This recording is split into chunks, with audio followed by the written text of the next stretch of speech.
Alright, this video is brought to you by Don't Buy the China Lie. This is a hoodie. I'll be adding t-shirts and what have you. But there's the back. Don't buy the China Lie. Let's take a look at the front. And that's the standard. Patriotism, the new counterculture. Alright, let's get into your briefing. Alright, Rebels, today's briefing is from PJ Media by Victoria Taft, T-A-F-T, dated April 17th. Huge! The UK just dumped China's Huawei in 5G tech rollout, citing its lies over coronavirus. Western democracies, especially the United States, just heaved a huge sigh of relief after getting word that United Kingdom Prime Minister Boris Johnson is dropping the controversial Chinese tech company Huawei as the nation's provider of 5G infrastructure. Although Johnson was in support of the Chinese tech giant laying the non-sensitive portions of 5G infrastructure, he said China's lack of transparency about coronavirus made the communist-run country untrustworthy. President Trump, Attorney General William Barr, Secretary of State Mike Pompeo, and members of the so-called Five Eyes countries that share intelligence information brought huge pressure on the Brits to dump Huawei. The U.S. pressed hard for the U.K. to dump Huawei because of widespread speculation that China would use the 5G infrastructure to spy and use the remote command structure for blackmail.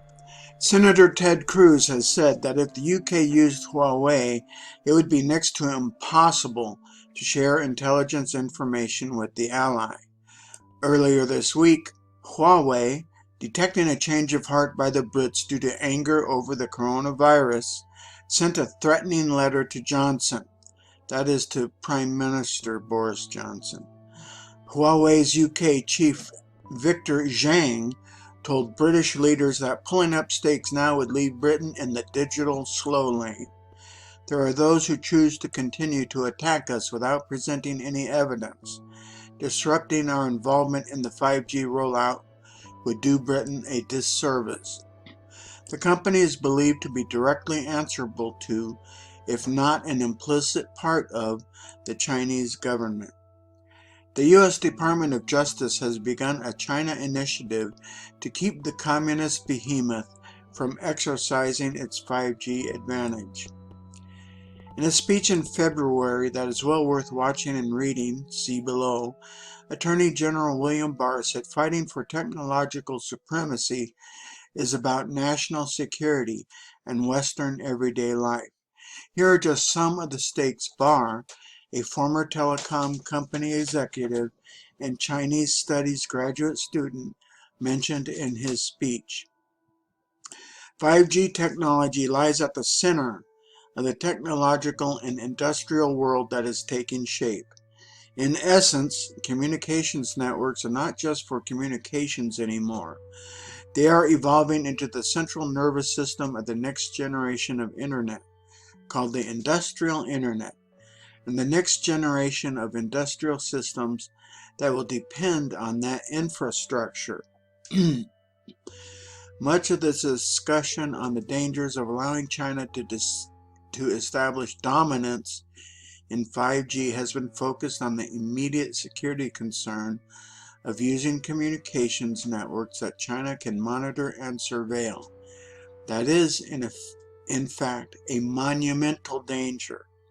For that reason alone, we should mobilize to surmount China's drive to dominate 5G.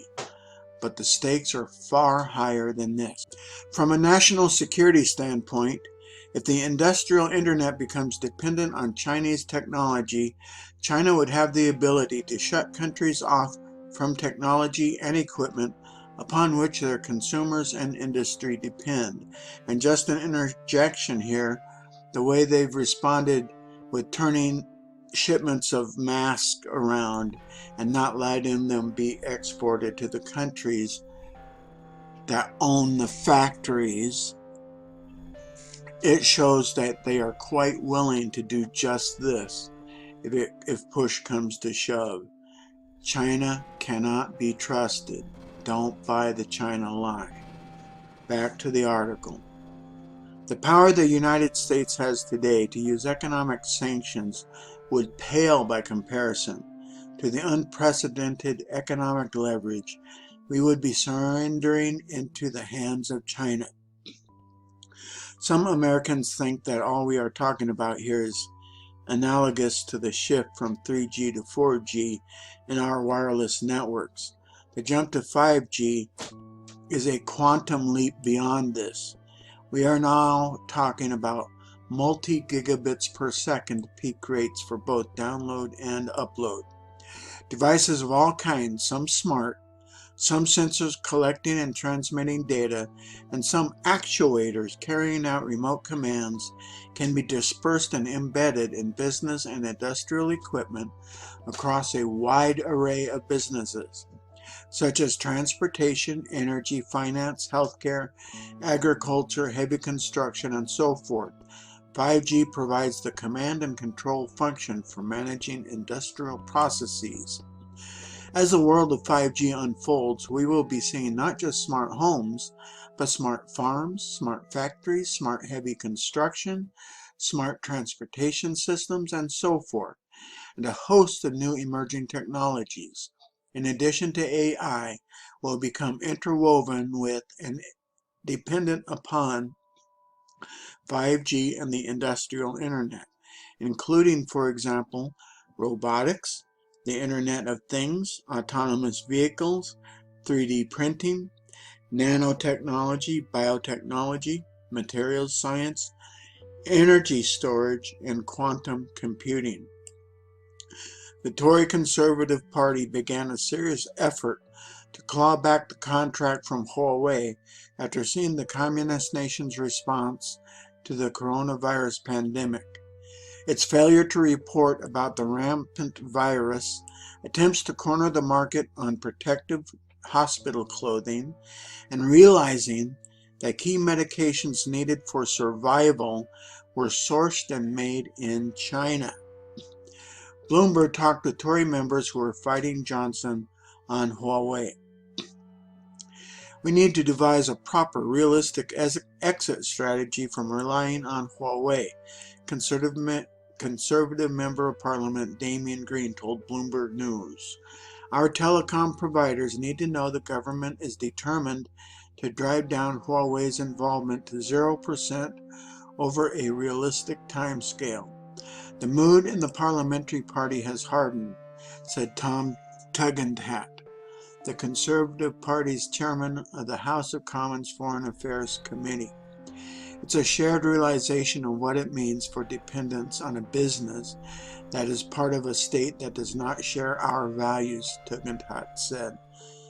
Besides unleashing the coronavirus on the world, the Chinese are responsible for the theft of U.S. military technology and of hacking into the database of the Office of Personnel Management, retrieving the 21 million real identities and personal details of American spies as well as workaday government employees, and broke into the database of Equifax.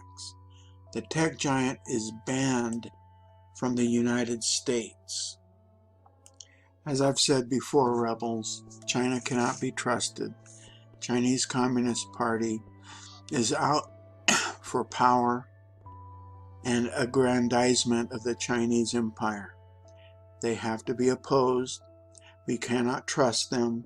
We cannot allow them to control our economy in such a major way.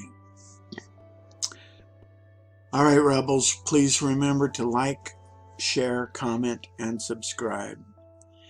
All right, that's your briefing for today. Go forth and speak freely.